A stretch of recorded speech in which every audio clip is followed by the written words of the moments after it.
Հակառակորդին հնարավոր է հաղթել, երբ թևածում է դիմադրության ոգին։ Երկրորդ աշխարհամարտի տարիներին նացիստներից ազատվելու համար ոտքի է կանգնում ժողովուրդը։ Բանվորից մինչև մտավորական համախմբվում են մեկ գաղափարի շուրջ՝ ազատվել օկուպանտից։ Եվրոպական երկրներում մեկը մյուսի հետևից ձևավորվում են հակաֆաշիստական դիմադրության շարժումներ։ Պայքարը բազմաշերտ էր, կռիվ էին տալիս բոլոր հնարավոր մեթոդներով։ Հրապարակում ու տարածում էին հակաֆաշիստական տեքստեր, գործադուլներ ու դիվերսիաներ կազմակերպում այն հիմնարկներում, որոնց արտադրանքը նախատեսված էր գերմանացի զավթիչների համար։ Ընդհատակում գործող անձանց հայտնաբերելու համար Գերմանիան լարում է ուշադրությունը։ Սակայն ազատության մարտիկները, գիտակցելով, որ առաքելությունը կարող է և մահապատժով ավարտվել, կանգ չէին առնում։ Ինչպիսի տրամադրություններ էին օկուպացված երկրներում և ինչպիսի դիմադրություն ցույց տվեց ժողովուրդը, մինչև կգար հաղթանակի ժամանակը։ Հերոսական դրվագները ամփոփված են պատմության բազմահատոր էջերում։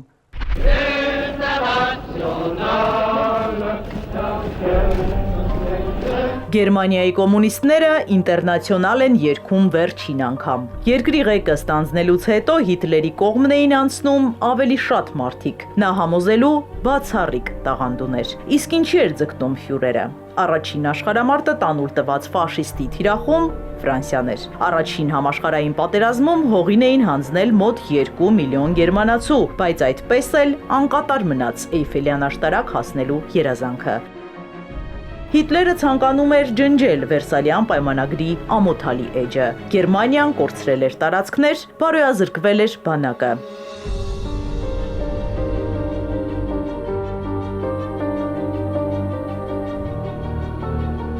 «1939 թվականին ամեն ինչ շրջվում է գլխիվայր։ Գերմանական զորքը ներխուժում է Լեհաստան։ Պատերազմն ընդլայնում է աշխարհագրությունը։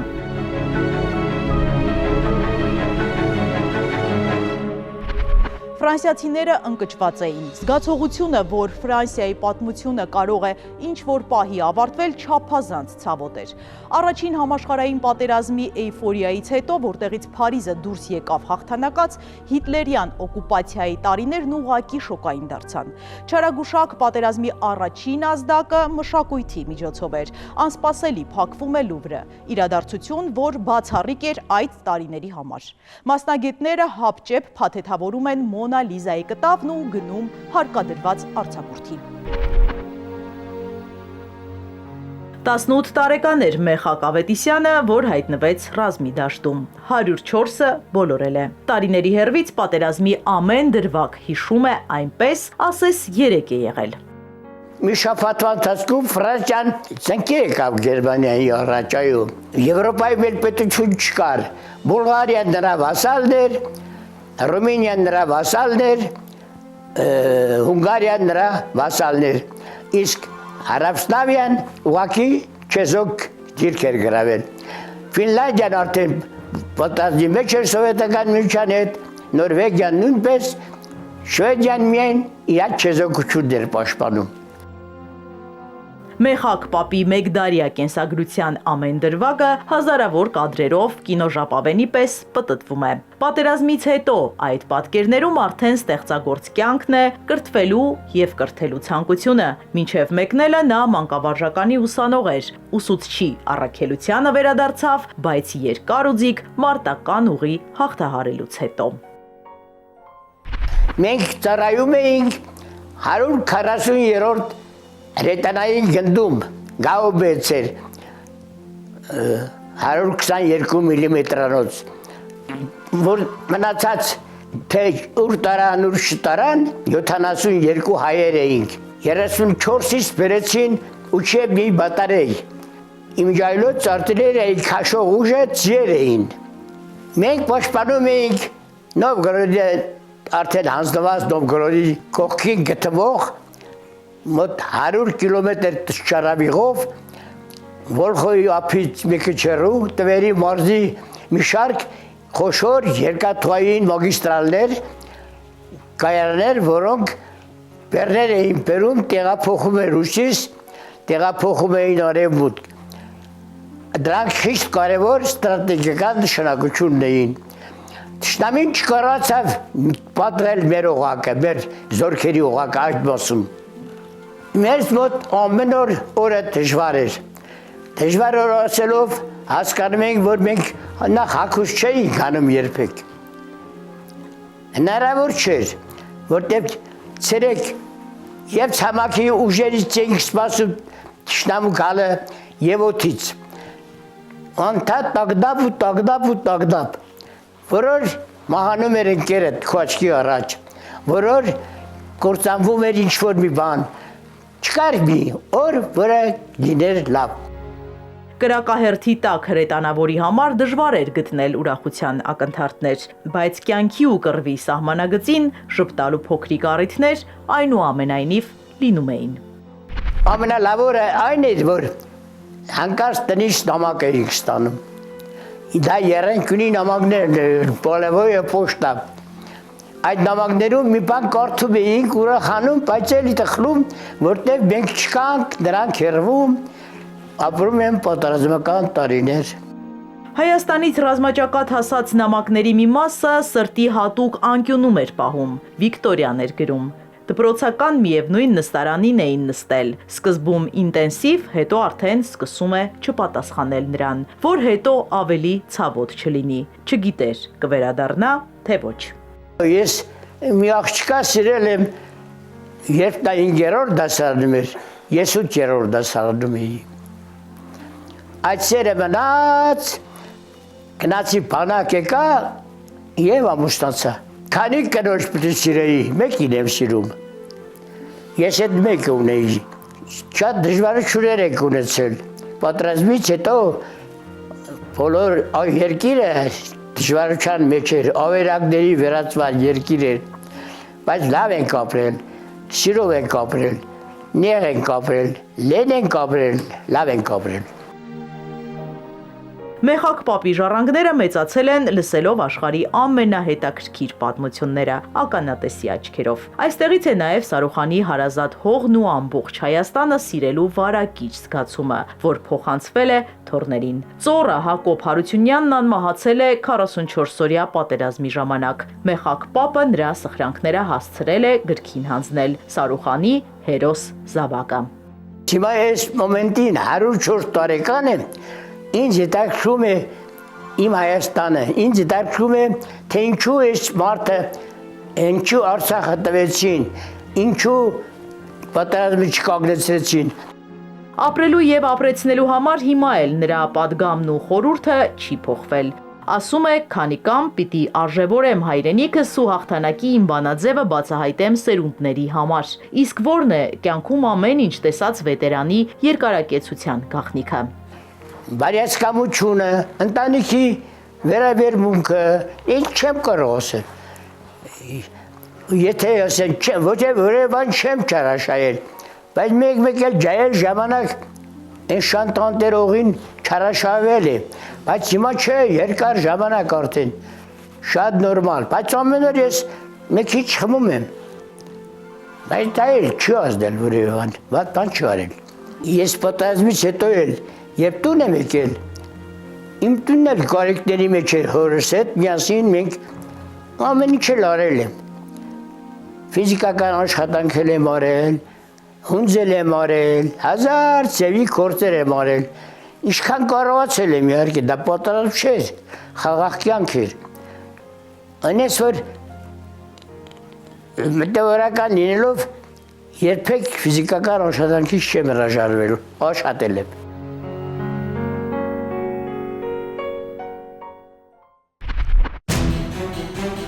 Հաղթանակն ավելի էր կոփել մեր զինվորներին, ուժ ու կենսական էներգիա փոխանցել։ Հիշում են, որ չնայած ճնշումներին Եվրոպայի բոլոր օկուպացված երկրների ժողովուրդները սկսում են ընդվզել նացիստների նոր կարգերի դեմ, ձևավորվում են հակաֆաշիստական դիմադրության շարժումներ, երկու ուղղությամբ։ Մեկը, որ այդ երկրի ներքին շահերից բխող շարժումներ, ուղղակի ազգային ազատագրական շարժում, դա Բալկաններից սկսած կենտրոնական Եվրոպա, ընդհուպ մինչև Ֆրանսիա, սա մեկ ներքին մղումով ազատագրական պայքար էր, որին մասնակցություն ունեցան նաև հայերը, եւ երկրորդը հնարավորության սահմաններում խորհրդային ղեկավարությունը աշխատում էր իր հետախուզական մարմինների միջոցով այնտեղ այդ դիմադրական շարժմանը տալ նաև կոմունիստական ուղղություն։ Ստալին այն անձնավորությունն էր, որը որ նույնիսկ պատերազմի ամենաթեժ պահին փորձում էր պատկերացնել Եվրոպայի ապագան։ Շարժման մարտիկներ են դառնում բանվորները, գյուղացիները, մտավորականների եւ հոգեվորականների մի մասը։ Պայքարը տարբեր ուղղություններով էր՝ ընդհատակյա գրականության հրապարակումից մինչև զինված ապստամբություն։ Շատ ակտիվ էին պարտիզանները։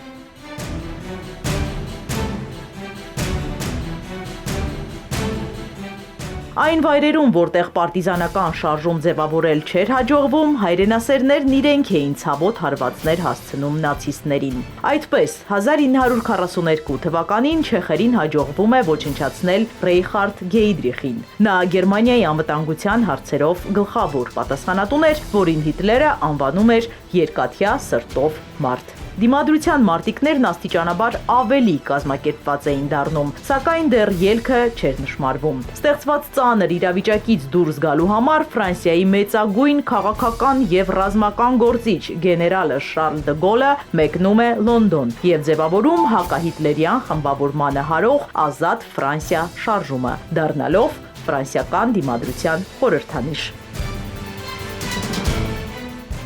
Սկզբնական շրջանում ֆրանսիացիները չդիմադրեցին, որի համար շատ թանկ հարուցեց ֆրանսիական ժողովուրդը այս ամբողջի համար եւ դը Գոլը այն անձնավորություններից մեկն էր, որը որ հասկացավ, որ փրկությունը ստերոոտիպ պետք է գա դաշինքների մեջ եւ նա անցավ Անգլիա, նույնիսկ նույն Անգլիայում կային մարդիկ, որոնք որ չէին ցանկանում, որ դը Գոլը իր գործունեությունը շարունակեր Անգլիայի տարածքում, որը կարող էր ել ավելի գրգռել ֆաշիստական Գերմանիային, որը նպատակ ուներ ռմբակոծությունից զատ գրավել բրիտանական կղզիները, ինչը որ փորձեց եւ չկարողացավ իրականացնել, բայց ժամանակի ընթացքում կամաց-կամաց Շարլ դը Գոլը կարողացավ համակիրներ գտնել եւ կարողացավ կոմունիստ թե այլ աչակողմյան հայացքներ ունեցող անձնավորություններին միավորել վասն Ֆրանսիայի ազատագրման։ Այն ժամանակ աշխարհին դեռ անհայտ գեներալը Լոնդոնից դիմում է օկուպացված Ֆրանսիայի հայրենակիցներին, որ պատերազմը դեռ չի ավարտվել։ Հունիսի 18-ին ռադիոյով հեռարձակվում է դը Գոլի լեգենդար ելույթը, որի շեշտադրումները տարածվում են արդեն թռուցիկներով, ողողելով ամբողջ Ֆրանսիան։ Ֆրանսիան պարտվել է ճակատամարտում, բայց չի պարտվել պատերազմում։ Ոչինչ կորած չէ, քանի որ այս պատերազմը համաշխարհային է։ Կգա այն օրը, երբ Ֆրանսիան կվերադարձնի իր ազատությունն ու մեծությունը։ Ահա թե ինչու եմ դիմում բոլոր ֆրանսիացիներին միավորվելու ինձ հետ, գործելու եւ հարկ եղած դեպքում ինքնազոհաբերվելու հանուն հայրենիքի։ Կողք կողքի նացիստական Գերմանիայի դիմաց ոտքի էին ելել տարբեր ազգերի խիզախ մարտիկները։ Լիոնը դարձել էր ֆրանսիական դիմադրության շարժման մայրաքաղաք։ Տեղի նախկին զինվորական ինստիտուտում էին հարցաքննում ֆրանսիացի հայրենասերներին։ Նրանցից էր Ժան Նալին։ Նա նացիստական օկուպանտների դեմ պայքարող մարտիկների շարքերը համալրել էր 18 տարեկանում։ Դիմադրության շարժման մեջ տասնյակ հազարավոր մարդիկ կային։ Մենք փաստաթղթեր էինք կեղծում։ Գիտեինք, եթե գերմանացիները մեզ գտնեն, կգնդակահարեն։ Ինձ ձերբակալեցին 1944 թվականին, ինչի միջով ասես չանցա։ Ինձ խոշտանգում էին ծեծուն փայտերով։ Մայիսի 8-ին մեզ բեռնատար նստեցրին տարան Բուխենվալդ։ Համարակալեցին, արդեն անուն չունեինք։ Պետք է թվերը գերմաներեն արտաբերել սովորեինք։ 49839։ Այս թվերը ես երբեք չեմ մոռանա։ Դիմադրության շարժման առաջամարտիկներից էր Միսակ Մանուշյանը, նա ազատագրական բանակին միացավ իբրև կամավոր եւ անմահացավ հաղթական կուլմինացիայից մեկ քայլ առաջ։ Մահապատժից առաջ հայտարարեց գերմանացի ժողովրդի կամ որևէ մեկի նկատմամբ ատելություն չունի։ Դերձորից մինչև Ֆրանսիա նրա փշոտ ճանապարհը ոգևորիչ է, կենսագրությունը ուսանելի ու բացառիկ։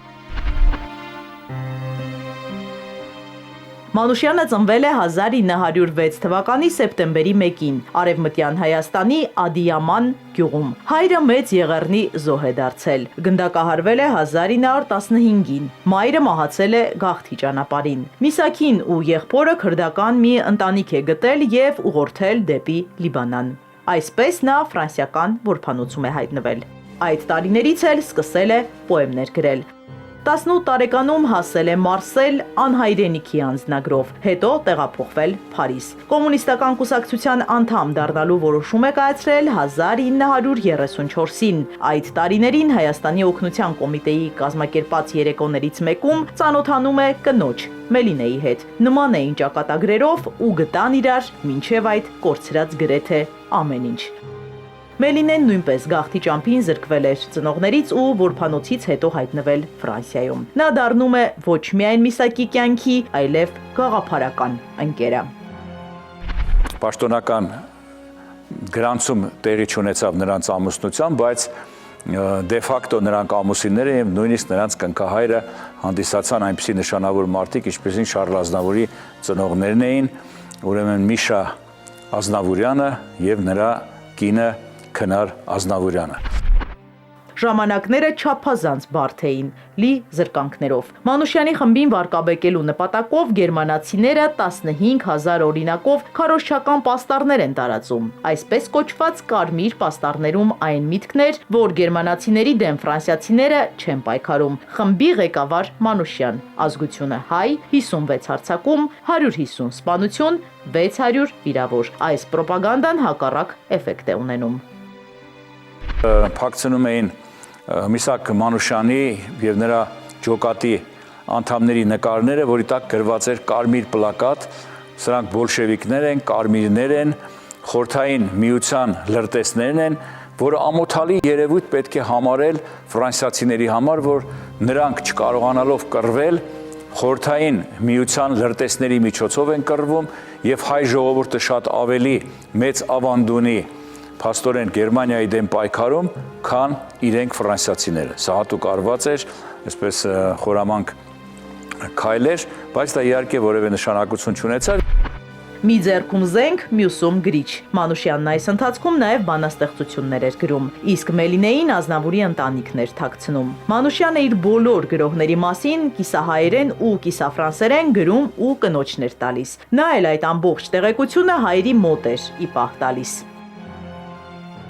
Պարտիզանական գրականություն էին տարածում։ Միաժամանակ հայերենը օգտագործում էին որպես այսպես լեզու, որով հնարավոր է գաղտնի նյութեր հասցնել տարբեր տեղեր եւ պարտիզանական գործունեությունը ծավալելու իմաստով, ինչպես Մելինեն իր հուշերում գրում է, հայերենը կարևոր դեր էր խաղում։ Նույնիսկ ձերբակալության ընթացքում պայքարը շարունակում էր ընդհատակից։ 1943 թվականին մեծ ջանքերով նրան հաջողվում է փախչել եւ միանալ Ստալինգրադ ջոկատին։ Բարձրաստիճան նացիստների սպանություններ, սաբոտաժային պայքար, սպառազինություն տեղափոխող գնացքների խափանումներ, գերմանական ռազմական օբյեկտների աշխատանքի ձախողումներ։ Այսպիսի գործողություն էր ծավալում հայկական դիմադրությունը Ֆրանսիայում 41-ից 43-ին։ Այս ջոկատը Ստալինգրադ կոչվելով սկսեց մեկը մյուսի հետևից ահաբեկչական գործողություններ իրականացնել եւ հետաքրական է լինելով կոմունիստներ նրանք փորձեցին կրկնել Սողոմոն Թելեյանի սխրանքը եւ ամենաատելի ֆաշիստական ղեկավարներին գեստապոյի լիդերներին սկսեցին մեկը մյուսի հետևից շարքից անել, հատկապես 1943 թվականի մայիս, հունիս, հուլիս, օգոստոս ամիսների ընթացքում 600 անձնավորության նկատմամբ ահաբեկչական գործողություններ իրականացրին։ Նախ կարողանում էին պարզել այդ անձնավորության տեղը, ցուցակներ էին կազմվում եւ նույնիսկ Փարիզի փողոցներում կարողանում էին փակել ճանապարհները եւ որևէ նրբանցքում ուղղակի ոչնչացնել հայտնի SS-ականների, գեստապոյի լիդերների, ինչպես իրականացրին մի քանի այդպիսի տերորիստական ակտեր։ Ֆաշիստներին ի վերջո հաջողվում է գտնել ընդհատակյա մարտիկների հետքը։ 1943-ի նոյեմբերի 16-ին Մանուշյանն ու նրա ընկերները ձերբակալվում են ու 3 ամիս անց գնդակահարվում Մոն Վալերիեն ամրոցում։ Կյանքի վերջին օրերին էլ Մանուշյանը մտքից չի հանում իր Մելինեին։ Մահապատժից առաջ փետրվարի 21-ին կնոջն ուղված վերջին նամակում գրում է.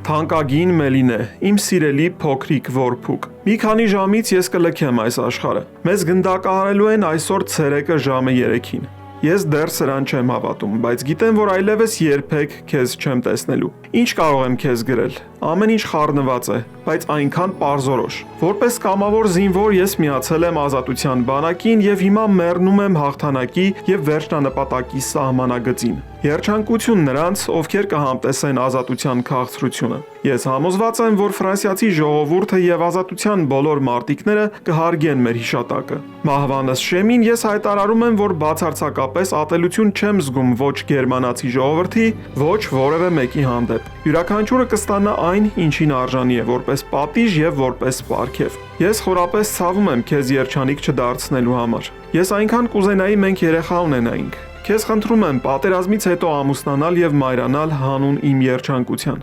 Կատարիր իմ վերջին ցանկությունը։ Տուր խմբագրեն իմ բանաստեղծությունները իմ ընկերներից նրան, ով կցանկանա։ Ես ներում եմ բոլոր նրանց, ովքեր վնասել են ինձ, բացառությամբ նրանց, ովքեր դավաճանել են մեզ իրենց կաշին փրկելու համար։ Ջերմորեն համբուրում եմ քեզ, մնաս բարով, քո զինակից ընկեր, քո ամուսին, Մանուշյան Միշել, Ջանիկդ։ Ամուսնու նահատակվելուց հետո Մելինեն այդպես էլ չամուսնացավ։ Կողակցի բացակայությունը նա լրացրեց հուշատետրերում գրառումներով։ Այդ գրառումների հիման վրա հետագայում 2 ֆիլմ նկարահանվեց, նվիրված ֆրանսիական դիմադրությանն ու Մանուշյանների գործունեությանը։ Ֆրանսիան չմոռացավ ազատության համար ընկած մարտիկին։ Լուի Արագոնը, հայտնի ֆրանսիացի գրող, ունի հետաքրքիր տողեր, ասում է, եթե մեր ֆրանսիացի հրապարակախոսները, գրողները, հեղինակները ջանք չէին խնայում եւ թանակ ու թուղթ չէին ափսոսում 19-րդ դարի վերջից նկարագրելու հայ ժողովրդի տառապանքները Համիդյան կոտորածներից մինչև առաջին աշխարհամարտ, դրան հայ ժողովուրդը պատասխանեց սեփական արյամբ, թանակ թափելու փոխարեն արյուն թափեց Ֆրանսիայի համար։ Այսօրվա ֆրանսիական կառավարության այդքան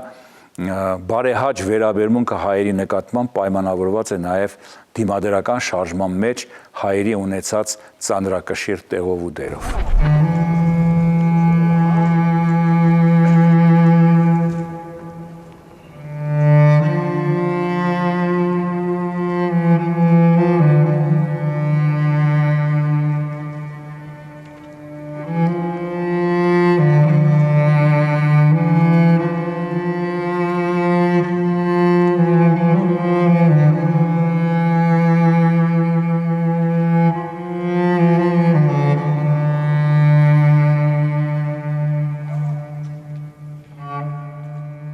Տարիներ անց Ելիսեյան պալատը պատմական որոշում կայացրեց։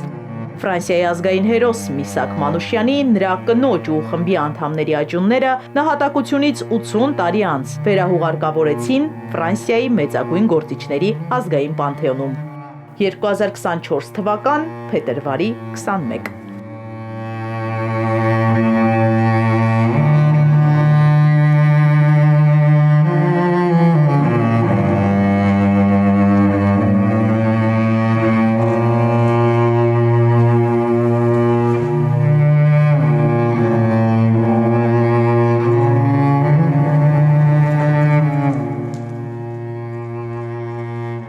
Արարողակարգի ամենաբարձր պատիվներով Փարիզը ցույց տվեց, ինչպես է հարգում իր ազգային հերոսներին։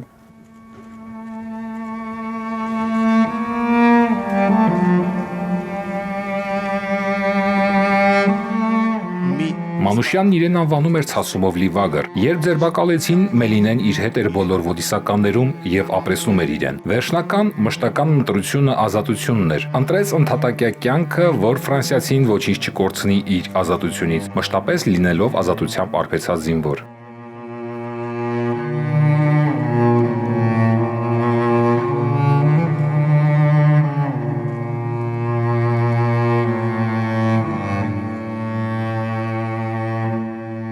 Նա միակ օտարերկրացին է, որ Ֆրանսիայում արժանացել է նման պատվի։ Մեր հայրենակիցն այսօր ննջում է մեծագույն դեմքերի՝ Վիկտոր Հյուգոյի, Ժան Ժակ Ռուսոյի, Վոլտերի կողքին։ Մանուշյանը հետմահու պարգևատրվել է նաև ֆրանսիական պատվո լեգիոնի շքանշանով։ Նրա անունով փողոցներ, հրապարակներ ու դպրոցներ կան Հայաստանում ու Ֆրանսիայում։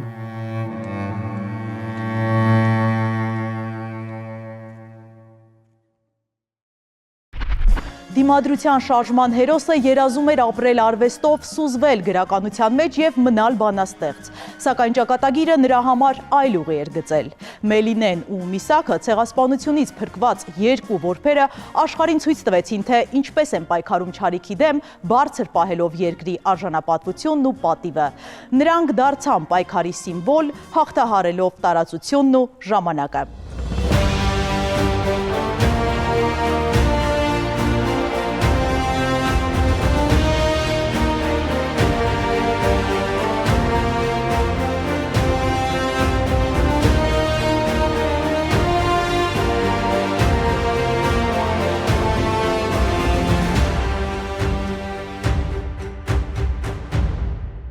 Նախագիծն իրականացվում է Գագիկ Ծառուկյան բարեգործական հիմնադրամի աջակցությամբ։